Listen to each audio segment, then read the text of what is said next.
Great to be with everybody, as I'm so thrilled to be doing one of the things I love to do the most, talking about what's happening with the warming climate and dealing with a very challenging scientific set of problems with a new discipline that's been forming over the last 18 years.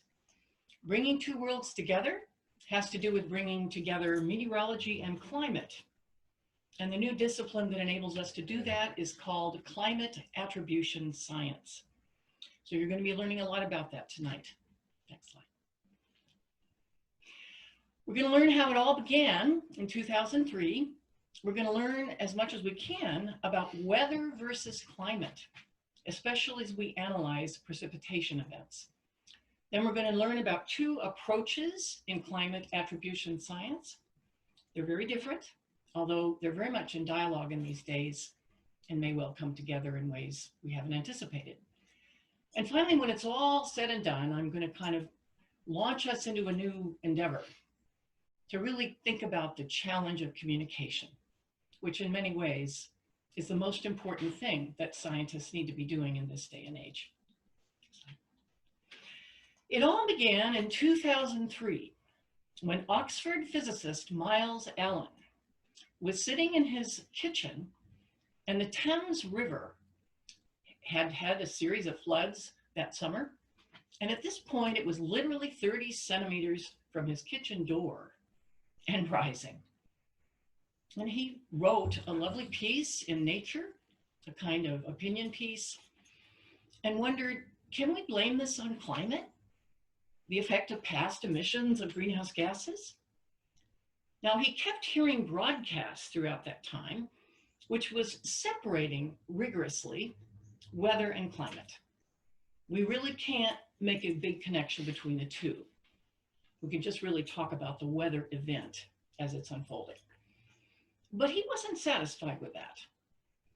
So he really wondered, especially about future risks for climate, for weather events. And he also really wondered, who can I sue when my house price falls? Indeed. Next slide. Can I sue the current greenhouse gas emitters for the impacts of their emissions? Can I sue a company selling fuel based on the amount that they've sold? Can I sue an individual or individuals near me or wherever I might determine there's a relevant amount of greenhouse gas emissions for driving based on the amounts they've used? Who can I sue? Next slide. The first big question then that really spurred this whole new field was really legal attribution. Who's responsible? Well, when I told a friend of mine in the internet, the IPL, Interfaith Power and Life Network, that I was involved in attribution science, she immediately thought I meant legal attribution and introduced me to somebody who started the Climate Accountability Organization. And some of the people you're going to hear about tonight are on the board of that organization. And they are literally gathering data to support lawsuits to hold various entities responsible for different aspects of global warming. For example, on their website, you can go there, climateaccountability.org. It details a particular judgment given against Royal Dutch Shell to cut carbon emissions by 45% by 2030, based upon some of the evidence that this particular organization put together. And interestingly enough, this very weekend, I heard on the news that the House Oversight and Reform Committee was now preparing to call together executives of the major oil companies in our country to begin to testify on a disinformation campaign that you all need to know about.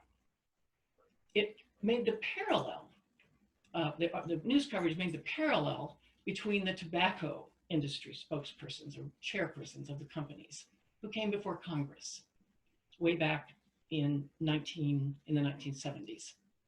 So let's learn a little bit more about that. You all need to read at some point the book Merchants of Doubt, written by Harvard science historian Naomi Oreskes and Eric Conway, who's a science writer. She details in depth the tobacco industry's attempts to literally create and sow doubt that the links between smoking and the development of cancer and other serious human diseases were very tenuous. And they hired a public relations firm to help make this possible. All the tobacco executives showed up at Congress in hearings, which again are being drawn in the news connections right now with what seems to be developing. And they actually lied under oath, claiming that cigarette smoking is not addictive, among other things. But eventually, through court challenges, these claims were found to be incorrect. And all of those executives have eventually resigned. And gradually, slowly but surely, the tobacco industry has been held accountable. Merchants of Doubt has been made into a movie. And it's an excellent one. I don't know how you could all get it, but you could certainly learn all of what Oresky's documents, which also then shows us what's going on in climate information. Some of the very same people who were hired by the tobacco industry have been hired to help create and sow doubt in a variety of ways. And sadly, that plays right into a journalist's temptation throughout our country and many parts of the world to get both sides of the story. So they plug themselves in, people who are not experts in climate or meteorology, and opine about casting doubt on a variety of claims. Some of you may recall when James Hansen testified before Congress in 1978, warning us about what would happen. Sadly, it did not get a lot of media coverage, and he was decried in a variety of places, etc. Recently, Bill McKibben, who has been writing a special column about climate for the New Yorker for the last year and a half, sadly, he's leaving. Hopefully, he's going to have his own publication via Substack, detailed when Exxon knew. He put together all of the material, and basically, it started in 1977 at least. So just as it was with the tobacco industry, many of the fossil fuel industries, the American Petroleum Institute, and a variety of other organizations have banded together to literally create and sow doubt. Not good. Let's move on. So let's put that aside and see if we might just bring ourselves to learn some basic science. And if this is repetitive for some of you, bear with me. Okay, next slide. I give thanks to one of my professors, Deb Batke, who designed an outstanding course to help beginning undergraduates learn about severe weather. And she had this fantastic slide that helped me really get a hold of what I'm dealing with, so much better than anything else. If we look at a figure about the Earth and see all the kilometers, I totaled it up last night, I think it's 6,000 plus, that would take you from the surface of the Earth into its core, the relative size of the atmosphere is in essence like the relative size of an apple's skin. Next slide. Let's really look at what that means dimension-wise. If we think about where most of the all the active weather occurs, it's in the tropopause, which is approximately 6.2 miles above the surface of the Earth. And of course, that's going to vary markedly depending upon where you are on the Earth. And it's amazing that so much takes place in 6.2 miles. As a person who got a geology degree and was always busy thinking about very large expanses of distance, measuring outcrops or whatever I was doing, 6.2 miles? Wow. Next slide. So try to put that in perspective. You're going to immediately notice that this slide is not quite where it needs to be. It's slightly misleading.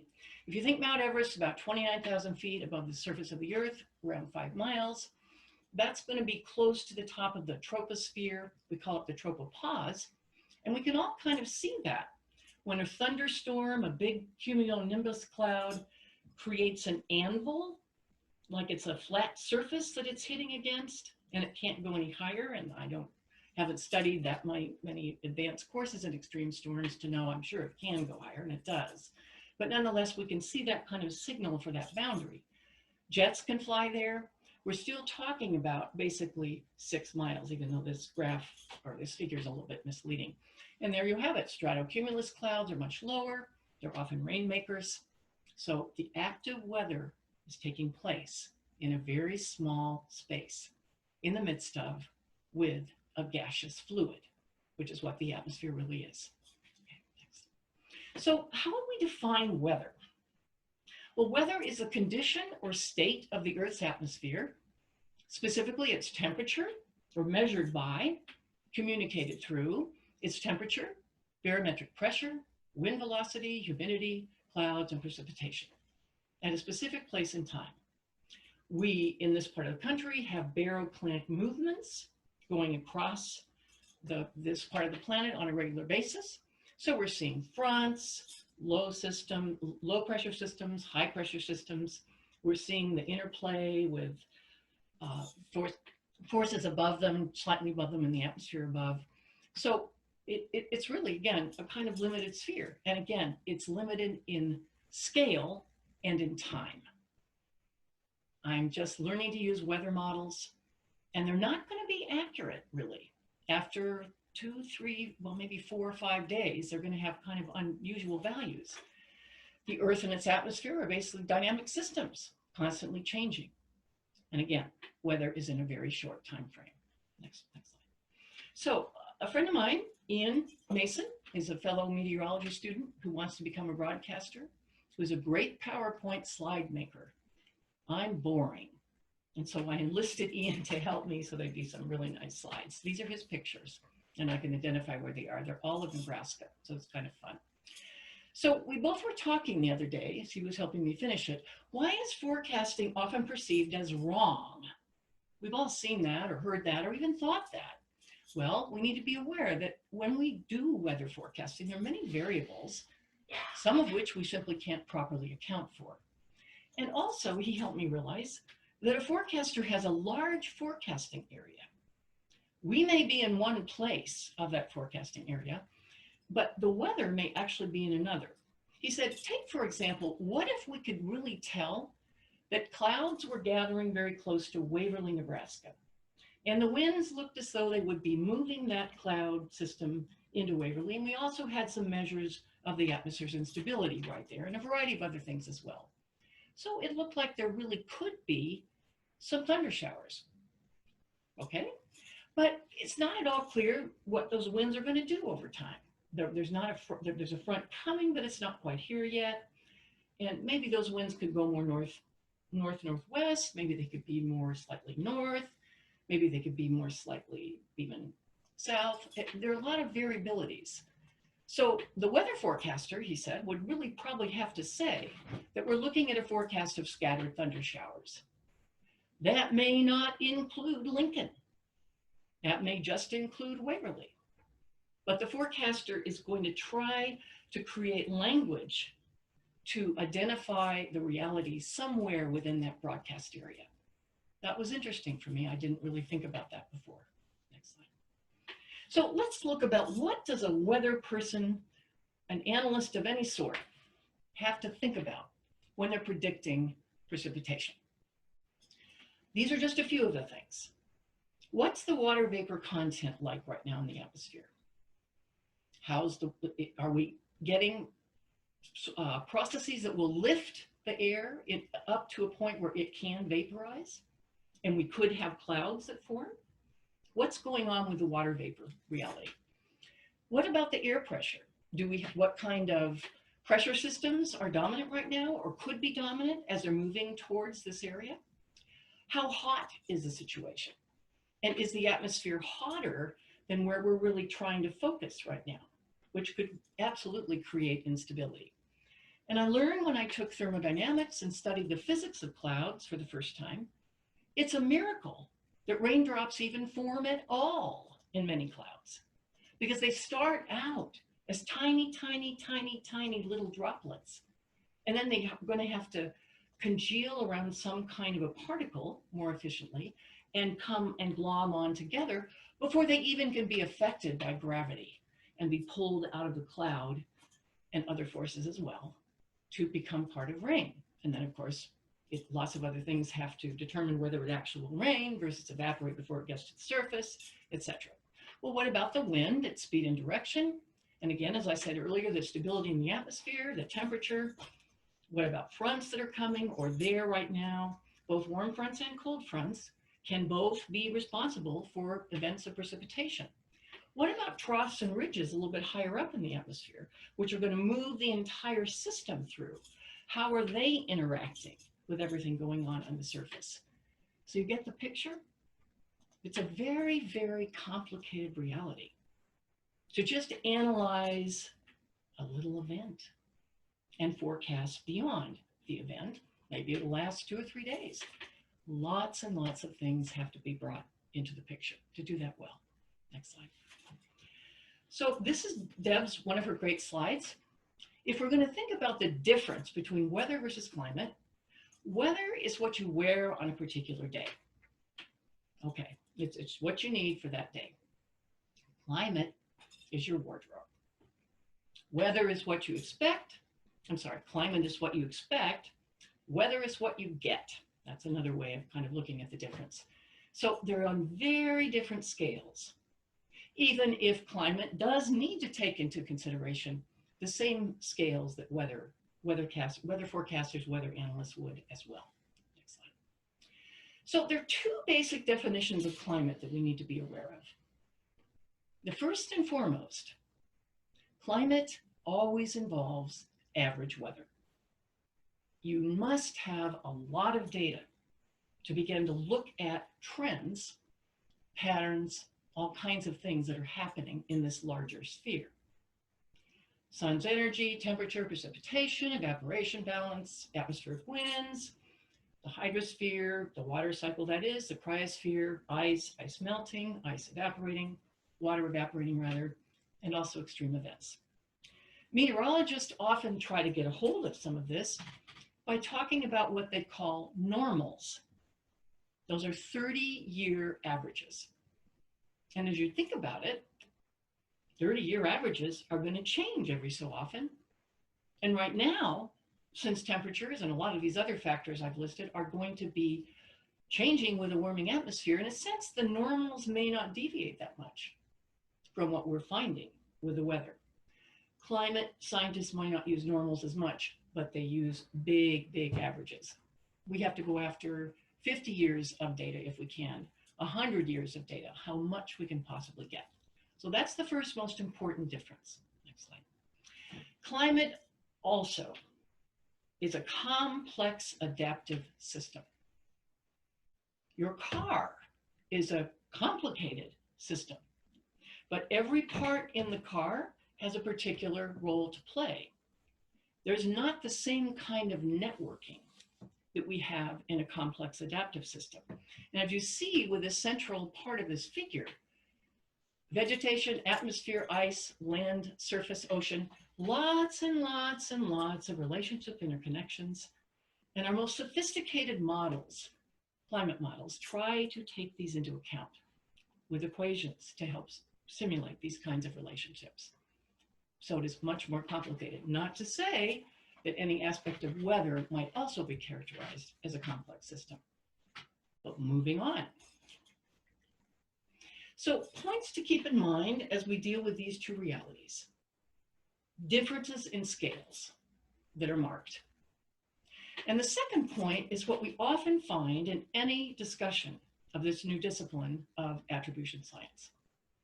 How much, as we're looking at this particular weather or extreme weather event or set of extreme weather events, are we looking at internal variability in the climate that is natural?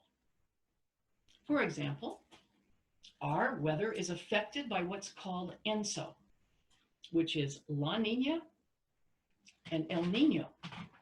And if you're going to be technical about it, there are actually 4 different states and subsets therein. La Nina, neutral. El Nino, neutral. And furthermore, it's so complicated that you can have an El Nino event, an El Nino period, followed by another El Nino period. Right now, we're starting out into a La Nina period. And I think it's a repetition of a previous La Nina, but I'm not on top of that. Those are natural phenomena. They have to do with sea surface temperature changes in the ocean, which then affect the atmospheric circulation right near there and above it as well. Very complicated, but we've been able to track it, all of it. But here's the deal. We now know that those systems are influenced by the warming climate. So it kind of makes it worse, if you will, or makes it more pronounced, or it can make it more pronounced. But that's part of the internal variability of the climate. So most climate researchers go right on in to claim that what we're really interested here is the human-caused global warming. Here in Nebraska, I just put on my advocate's hat, Nebraska Interfaith Power and Light and many other organizations have been really trying to get our unicameral legislators to finally pass a climate plan. We need a climate action plan for our state that would deal with drought mitigation, that would deal with flood prevention, lots of education, disaster awareness, all the things that have to go into a climate plan. Lincoln has just passed one. Hopefully you've gotten a chance to see it. It's an amazing document. Our state needs one too. This year it didn't get to the floor. Last year it did. It came out of the executive committee. This year it was completely burdened by the Natural Resource Committee. Whole nother paper to talk about the politics of climate change in our state. When it did get to the floor last year, a number of senators just stood up and said, there is no human-caused global warming. That doesn't exist. Well, what do you do about the fact that every single paper being written by climate scientists makes this distinction between internal variability and human-caused global warming? And we can measure how many fossil fuels we put into the atmosphere. And there are other reasons why we know it's human-caused. So we talked a little bit about what it's like for a meteorologist to think about precipitation. Let me read to you what a climate scientist thinks about as he thinks about precipitation. This is from an article written in 1999 by a climate scientist. A complex system is literally one in which there are multiple interactions between many different components. Consider how rain falling on the earth contributes to the growth of plants, which in the process of growing transpire the moisture back to the atmosphere. Once there, the atmospheric water vapor can form clouds, which affect the solar radiation that influences how plants grow. The atmospheric moisture also absorbs radiation from the earth as a greenhouse gas, and this absorption, along with its cloud generation capability, affects the temperature patterns. Temperature differences lead to pressure differences that generate wind and storms. The storms provide for the rainfall, the wind helps produce the turbulence that enables transpiration to take place. The wind and rain also help govern the circulation of the oceans with their further influence on temperature. And we need to know about cloud physics, land surface physics, biological processes, atmospheric radiation, atmospheric dynamics, and ocean dynamics, all with multiple interactions. Now, that's a mouthful. A meteorologist would certainly think about all those things and know about them. But a climate scientist is stepping back and availing themselves of this wider bunch of complex interactions. As parts of the system can play different roles, and all of it may come together to form new patterns that are actually emergent or evolutionary or co-evolutionary. And I'm just learning about this, so I can't answer too many questions yet.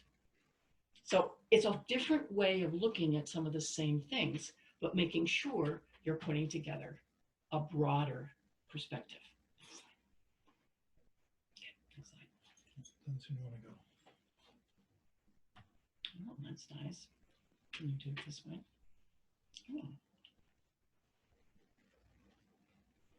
Oh. Okay, so the points to keep in mind, obviously, as I've said, there's a radical difference in scales.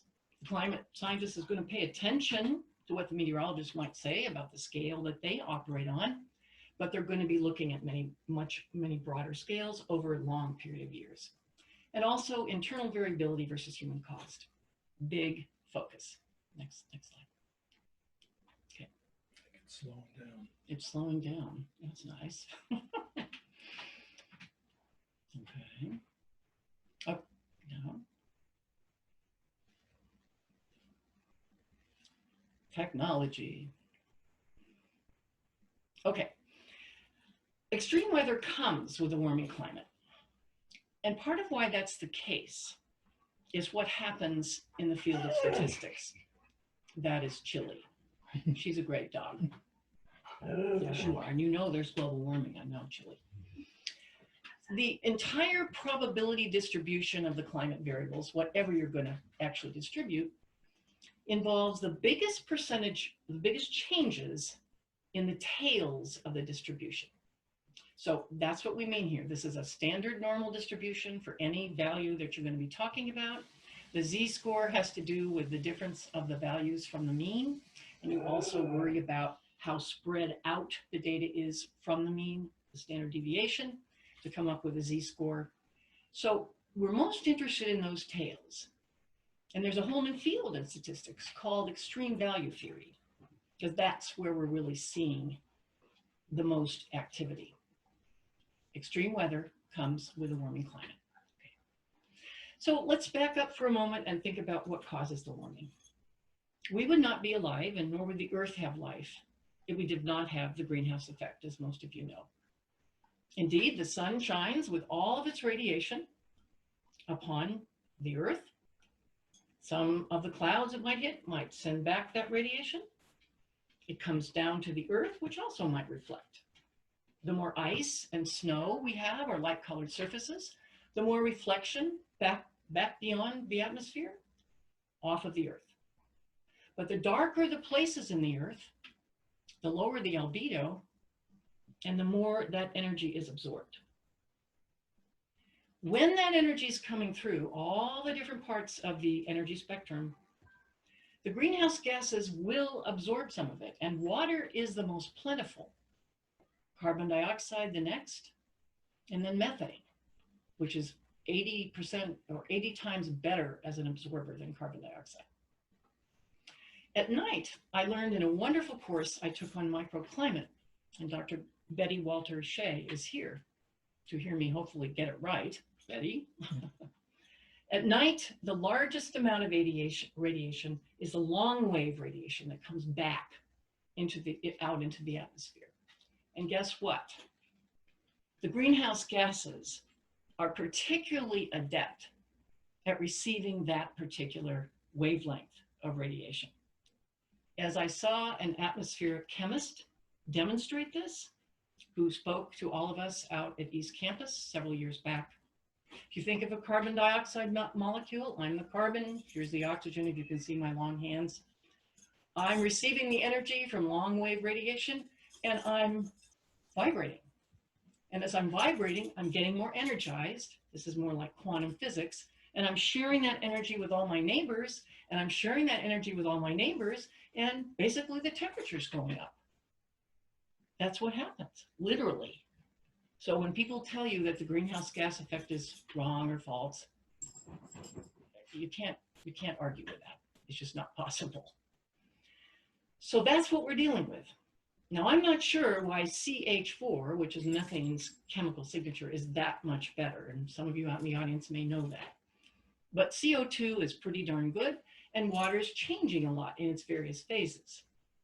So we've got a lot of carbon dioxide in the atmosphere, it sticks around, and methane actually changes to carbon dioxide after a relatively short period of time. So if we just keep putting it up there and we don't take it out, which is more and more what climate scientists and policymakers are thinking we're going to have to do, we're going to have more and more warming. Next. All right, this is a horrible slide. Everybody always tells me that when I show it. I got it from a blog a long time ago. And at some point, I will sit down and make a code and create a far better slide. But this is a crude timeline for Earth history. And if you notice, there are not that many places that we had major ice ages. We just finished one 2.6 million years ago. It ended at the start of this new period in Earth history called the Holocene. Some also want to talk about the Anthropocene, but I won't get into that debate tonight. So much of the time in Earth history, the Earth has been warm. No ice at the poles. Sometimes we're more hothouse than others. Most geologists in paleoclimate don't really even talk about hothouse. They talk about greenhouse versus icehouse. So this is basically what we're looking at in Earth history. Next slide. For example, 250 million years ago, dinosaurs were on the Earth. We had 5 times the carbon dioxide concentration that we have today. But the majority of what we know now as North America, Europe, and Asia were tropical rainforests. And there wasn't a lot of difference between warm and cold forces in the atmosphere, I would think we could conclude. So the weather was the way it is in tropical rainforests. I don't really want to live in a place like that. I wouldn't think you would either, but anyway. Now, 55 million years ago, at the end of the Paleocene epoch, the Earth warmed rapidly, producing carbon dioxide concentrations about 1900 parts per million. And we're looking about 419 parts per million today, which is very high, but not as high as that. And the temperature rose about 5 to 8 degrees. I believe that's Fahrenheit. But it took 200,000 years for those 8 thermals to develop and do their work in the climate. Next slide. The current rate of change in greenhouse gases, the forcing process that is well underway, is accelerating at an unprecedented rate in Earth's history. We have more carbon dioxide in the atmosphere right now than any time in the past 800,000 years, perhaps higher than at any time in the past 30 million years. Now, for geologists, 800,000 years is not that big a time frame, but 30 million years? Well, the Earth's about 4.55 billion years old. Now we're talking about some major time.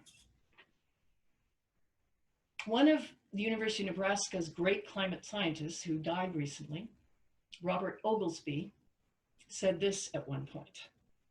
I've never forgotten it. We're running an experiment right now in Earth history. We're trying to put geologic time into historic time. Wow. As someone who's tried so hard to wrap my mind around geologic time, I'd go out to that outcrop where I worked for a number of years, carefully gathering fossils, measuring where I was finding them, all the things one does in the field as a geologist, and realizing that which surrounded the outcrops were modern grasses, modern hills, rills, of course, that had formed in the outcrop where there was actually silt and clay. But the rocks themselves were approximately 330 million years old. So trying to put your head around that. The Rocky Mountains are younger than that. We're in the second iteration of the Rocky Mountains. Many of you may not know that. And they're younger. Wow. So we're putting geologic time into human time? That was it for me. That really helped me understand how serious this really was. Next slide. All right. What is climate attribution science? There are 2 approaches. Dr. Allen, that guy sitting in his kitchen at Oxford, helped write the first paper published in 2003 that analyzed a heat wave. The method basically starts by examining an event, in that case, a heat wave, but in Dr. Allen's case, a precipitation event, and classing it together with all others like it. Then you use a very sophisticated climate model that puts all the things together that you can, and a variety of models. When you see a paper these days, you see reference to like CMIP6 or CMIP5. Those are a whole ensemble of models that are used to do the actual research or the data crunching. You run the model with the amounts of fossil fuels that we put into the atmosphere. We know what they are, not just carbon dioxide or methane, but also nitrous oxide and some of the other greenhouse gases that we can measure, and we have records of them. Then you run the model without the fossil fuel data. in essence, counterfactual conditions. From all of that data, you calculate a fraction of attributable risk. Simple statistical math that does that, or you also look at the risk ratio. The biggest thing that Dr. Allen thought we needed to do was figure out the risk. Are we going to have this kind of an event anytime soon? Now, as these scientists are doing their particular work, they're also looking at the rate of return. And we'll all hear that kind of data put out. It's usually put out with their reports right away when they finish them. Okay, we just had a 100-year flood. Now, it's very difficult to understand what a scientist means by that. So we're not going to have a flood again in 100 years? No. What it means is that you have approximately a 1% chance of occurring this kind of a flood in any given year. So you could have another 100-year flood next year. You could have a 500-year flood next year. Sadly, this communication has been lost when people see this kind of information. The other approach that has developed has done so because there are parts of both the meteorology world and climate world that we have a lot of trouble documenting. We do pretty well with temperature, and we have equations that tell us how moisture storage capability in warm, moist air, basically, is tied to the temperature increasing. There's approximately a 77% increase in moisture for every degree in Celsius, which doesn't actually hold, but I won't go into stuff with a big project I did a while back. But we can pretty much document that. But we have a lot more trouble evaluating winds, evaluating fronts, high and low pressure systems, all the more complex meteorological phenomena that make up the dynamic weather system or parts of the atmosphere. So that being so, maybe there's another way to go about really analyzing these events, these extreme events, which are so much more common in a warming climate. What if we looked at each event individually, analogous to an accident investigation, looking at many factors and the roles that they've played? I was driving out to that field site and I got rear-ended by an 85-year-old woman who knocked me into a truck. And thank goodness the truck was big and heavy because there was a train going by. It had stopped. The truck did not hit the train, and neither did I, and neither did the lady who crunched my car, who was going about 50.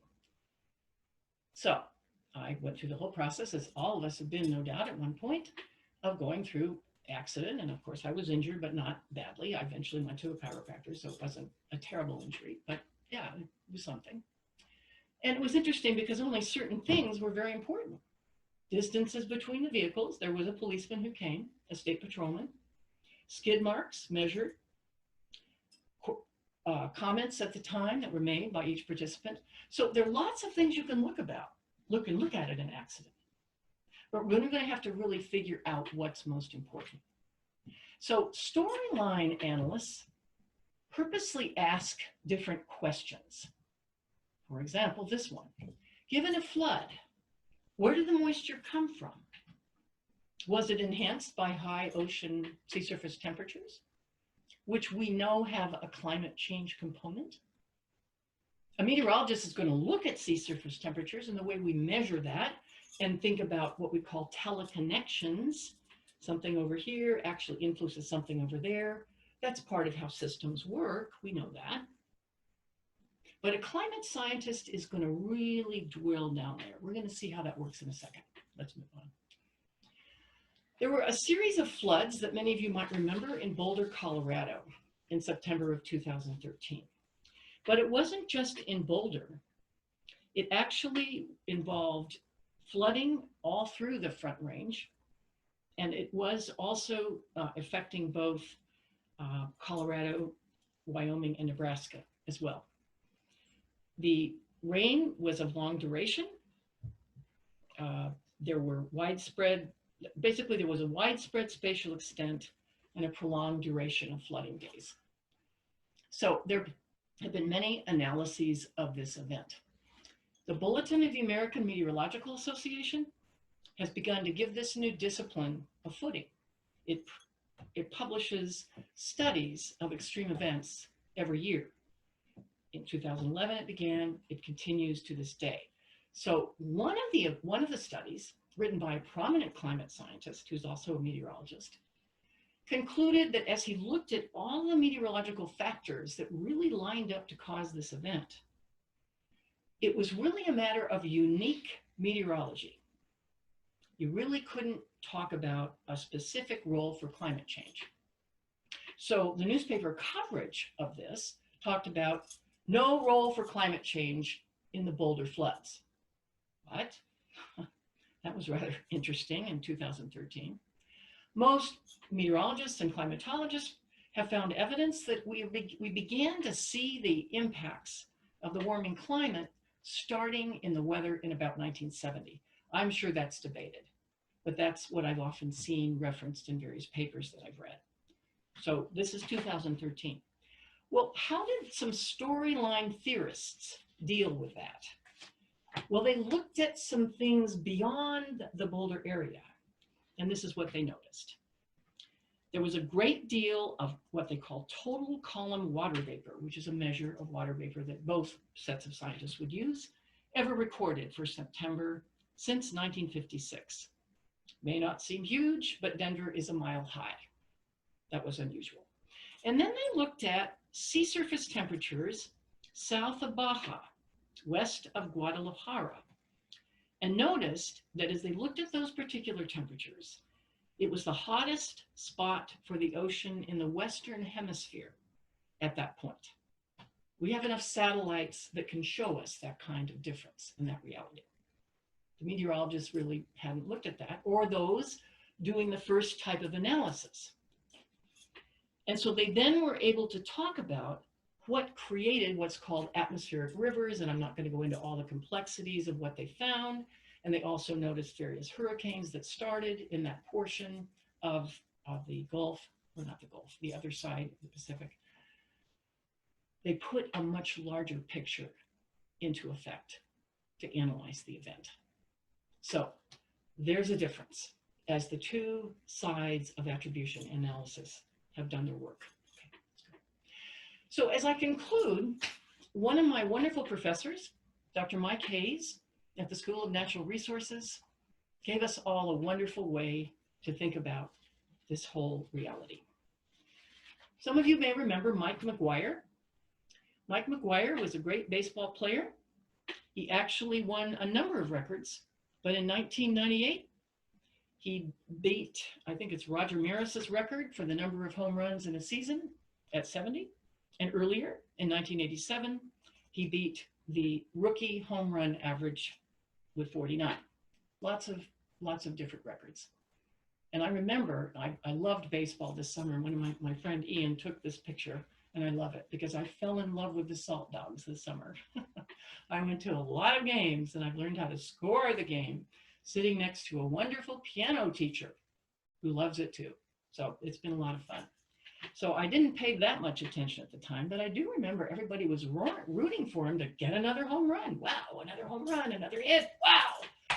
Well, in 2010, he publicly admitted he'd used steroids throughout his career. So I don't know if they took away the records from him the way they did to that great bicycler. I can't think of his name right now, but you all know who I mean.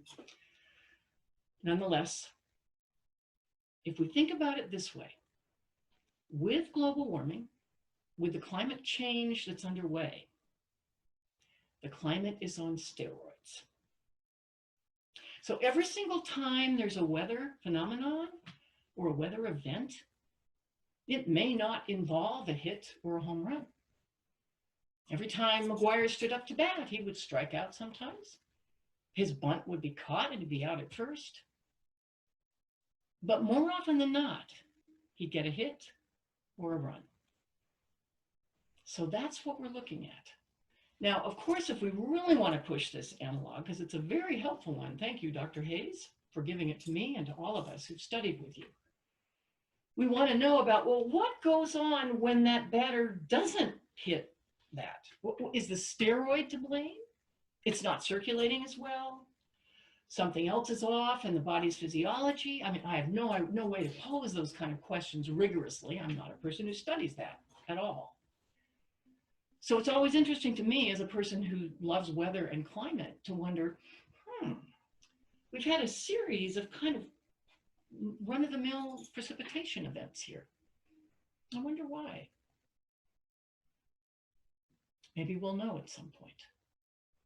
But to be aware that at all times the steroids could be having an effect. Climate change is going to be the backdrop. And all of our statistics need to make that the null hypothesis, and we need to assess that in every way that we can. Last 2 slides. So I've tried to tell you about how this new discipline began, about how it's kind of bifurcated at the moment, what difference it makes as you actually analyze a weather event, or particularly an extreme event. And now what I'd like to do is leave you with some other questions that probably are the most important for just a moment. Next. So one question I often think about as I've been learning about this field, is this the most helpful science to be communicating? This summer, the statistical probability group were very excited in working with a new protocol set up by the World Meteorology Association that enables them to crunch the numbers through their supercomputers and go through 8 different steps to come up with a much more rapid assessment for how much the climate really influenced the characteristics of this event. Does this really help us? Or even if the storyline people can be very, very creative in figuring out different aspects of the climate and its changes that really made the event much more pronounced. How helpful is it for us to receive a more thorough analysis like this? Because the question really becomes, in Bill McKibben's last column for the New Yorker, which he finished 2 weeks ago, what can motivate more and more people to get involved and advocate to change the amounts of fossil fuels that we're putting into the atmosphere? And not so much individual changes. They don't really amount to much, but through public policy. How can we get more and more people to get involved and to make it very important to at least make some of these changes a little less severe as we're roaring ahead in the direction that we're going? I think about that a lot, and probably you will too. Thank you so much for listening.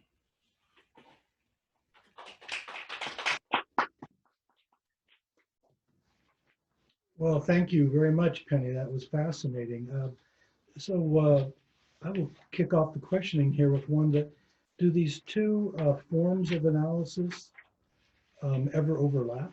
Absolutely, certainly. So does that make what they're finding stronger?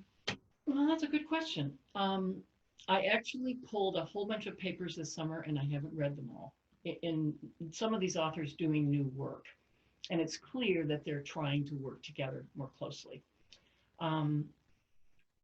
I think the more, everybody knows the importance of looking at risk, and you're constrained in what you have to set up to do that, statistically speaking.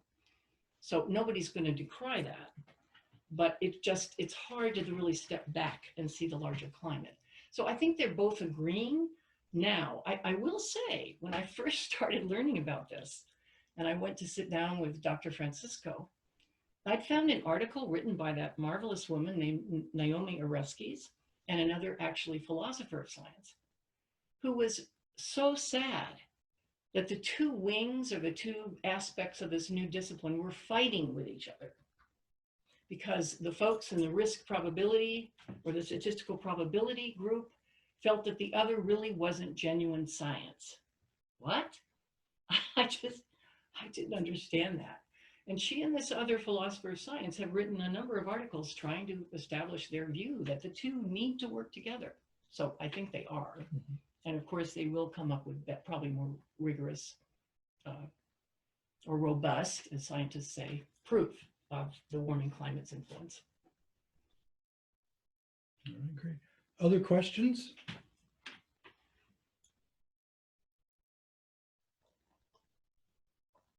I told a lot of people to come because I said you were a very lively group and you love to ask all kinds of questions and challenge the person who gave the talk.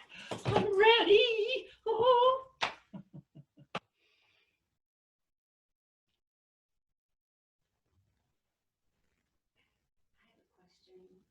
But I don't want to turn this on because I don't want to reverberate. This is Sandy Stewart, but I have a question about the U.S.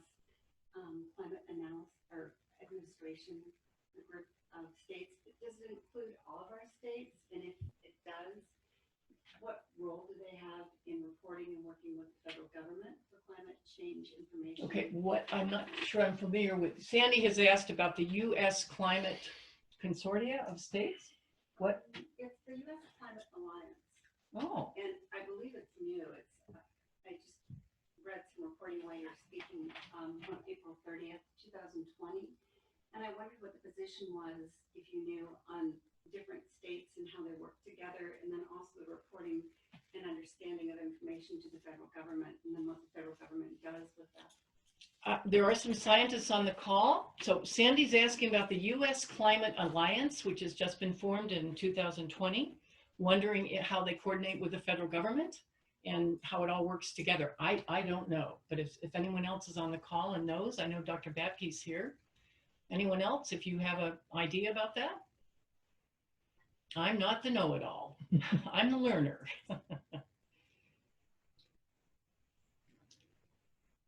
Maybe she had to leave. Perhaps another paper this will be, right? Another paper. Maybe so. I don't know about that organization, but I'll try to find out. Hello, I'm Sam, and thank you for presenting tonight. I had a question about these two groups that were told to work together. Is some of that because of how dire things are with? I mean, we saw Hurricane Ida, the fire out in California, Texas freezing earlier this year. Is some of that because as a response to climate skeptics who, no matter how much evidence is presented, that they seem to want to keep doubting and being skeptical? I mean, is that why, or what is the main motivation of wanting the two, the story and the I'm trying to remember the name of the other group. No problem. It's a statistical probability. Looking at risk analysis. Right? Is that the main reason that they're like, hey, we need to work together so we have more unanimity? Like we're all like, this is settled and agreed upon? Well, that's a very good question. Oreskes and her companion named Butler, Elizabeth Butler, I believe, simply were appalled that scientists would attack a whole nother approach, perhaps because it was named story or storyline, so it seemed more soft scientifically. So their objection was not at all based on a political analysis of the need for new unanimity among parts of science, at least in that particular paper. They were just more concerned that, hey, this is nuts. There's a lot of scientific validity in the way these theorists have gone about doing their evaluation, and one can read their papers yourselves. I can give you a bibliography and you'll see it yourself. So it's very interesting when I first discovered these, when I first started learning about this and began to see descriptions of each of these approaches and then began to read their work. And particularly when I tried to find what difference does it make, which approach you use. And I don't have the numbers here, but actually there are others who've analyzed that Boulder event since Hurling et al. Did. It was published in the 2015 BAMS edition. And they've come up with a little more analysis of climate change, and that was not reported well. But anyway, the main concern that Oreskes and Butler raise is that there's no reason to put down this entire scientific approach. It is very scientific. And just because it doesn't use the same kind of statistical discipline, it's using what are called Bayesian statistics, with putting together a prior assumption before you begin an analysis and looking at things on much smaller scales. I don't know that much about Bayesian statistics. I've had one stat course, and I need a lot more to do well in this field. So that's where I encountered them, and I think that was the motivation. It's a fascinating paper to read. It really is, because she's just appalled. And she's actually written another one since then with a similar kind of insistence. So actually, this year at the American Meteorological Society annual meeting, Kevin Trenberth, who's a major climatologist at NCAR at Boulder, is retiring. And he's going to be feted, thank goodness, while he's still alive. And it'll be interesting to see if any of this controversy comes up. I'm working very hard on an abstract for that conference. I hope I can finish by their deadline, October 1st. We'll see. And so I think that was the main motivation, at least that I discovered at that time. So I hope that answers your question. It does. Thank you.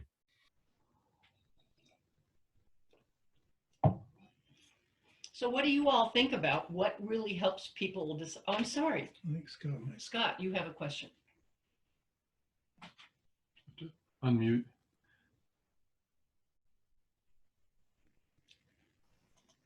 There we go. I think. Can you hear me? Yep. Yep. All right. Actually, I better turn off the Bluetooth. I can't hear you. Okay, how's that? We can hear you.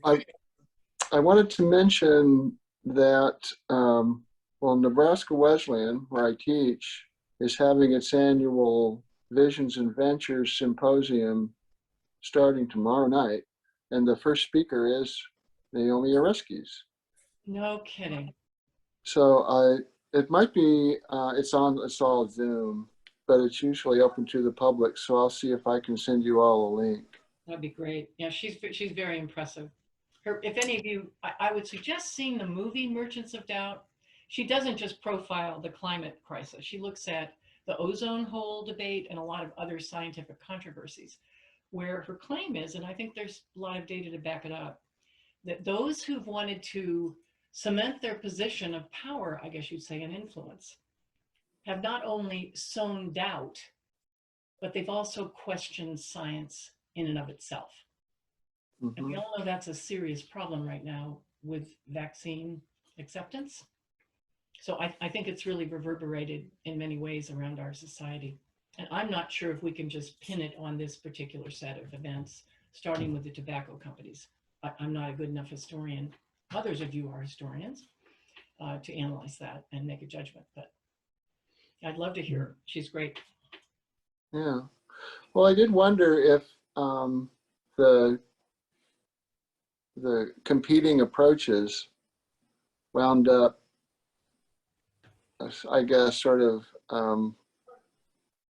giving the people, fossil fuel companies, for instance, an excuse to delay responding to the problem, since I don't think they care, Scott, would be my guess. Yeah. They're just going to do it anyway.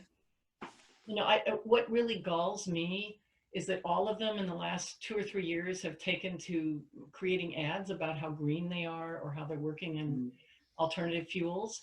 I'm sure some of them have started doing that, but I don't follow it. I was supposed to become a financial analyst, as I said, so I would have been looking mainly at their finances, of course, which is too bad. We need to also look at their impacts on the earth, which also, it is growing as another part of financial analysis. But anyway, I frankly doubt if they really care.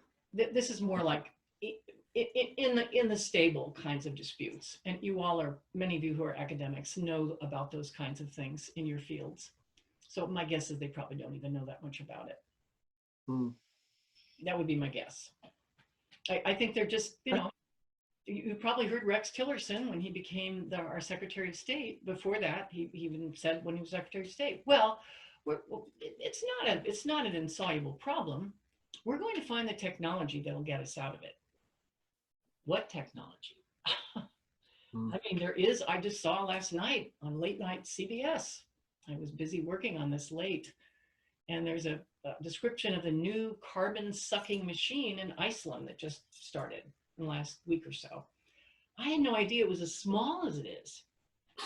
Throughout a year, they anticipated we'll be able to suck in 4 million tons, 4,000 tons, I'm sorry, or 4,000 something, I'm sorry, I should have brought my notes.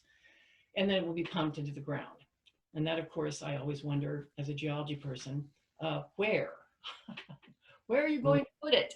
That's always another question, but I don't know how they're doing it. Well, we actually put out so much more CO2 every year. It's just kind of a drop in the, spit in the ocean. But maybe we could have lots of those kinds of machines, and they'd be a lot better than other kinds of geoengineering. I did take a class that looked into that, and I think that's still very, very tricky. So there you go. Wow. Thank you.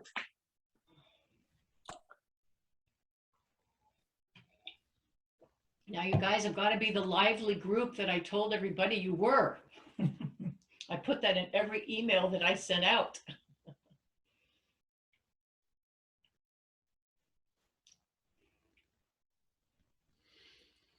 Well, you may have been so complete that nobody has any questions. Well, if there aren't any more questions, I just want to thank all of you for choosing to spend your Monday night with Torch.